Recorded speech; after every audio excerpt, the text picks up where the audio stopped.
tey dañoo ñëwoon fii Falokh dajeeg jigéenu Falokh ànd fekk suñu partenaire bii di IMSEC parce que ku ne xam na ni jamono yi la passé lancé woon nañ projet bi fële ci Saly ISM pour financer 1000 femmes et jeunes première opération bi moo nekk nii ñu koy amale Falokh ñu enrôlé fi 51 groupes yoo xamante ni bénéficiaires lañ donc d'un montant de 1 million par groupe donc tey l'enveloppe bi nga xamante ni indi nañ ko fii Falokh mooy 51 millions avec le partenaire niki suba ñu ngi ko war a def taaxum bu ñu paree ci 2 villages yooyu demaat deuxième phase enrôlé waat yeneen village financé leen soog a jàll ba keroog ñuy atteindre 1000 personnes yooyu donc loolu moo nekkoon suñuy tànk tey fii Falokh ñu ànd ci ak responsable yi dëkk Falokh yëpp ak responsable yi ànd ak man fii yëpp ci Malicounda ñu mën ci xam ku mel ni Idrissa Ndiaye nga xam ni moom moo doon coordonné projet bi taxawaay am ci taxawaay bu am solo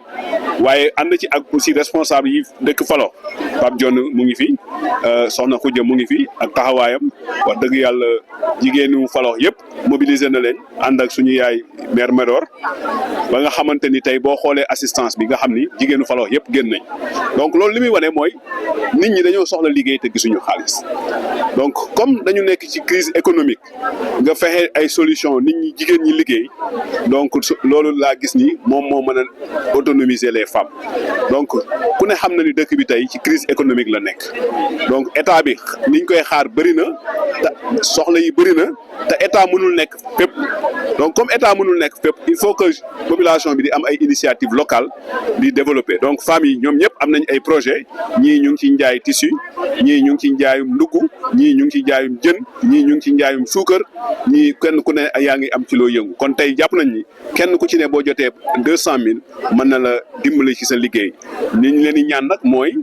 ñu taxaw ci pay gi parce que pour ñu ñeneen ñu mën a extendre ci projet bi feneen il faut que ñoom ñu respecter engagement yi loolu ñu ngi koy ñaan waaye di sant di remercier aussi responsable Falokh yëpp ñoom Thierno Ndiaye mu ngi nii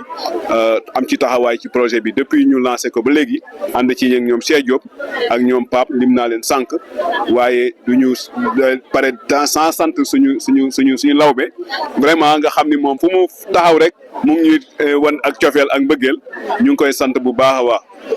maire Père Ndaw nag moom mënuñu ko fay kooku moom wax dëgg yàlla suñu góor la suñu doyen la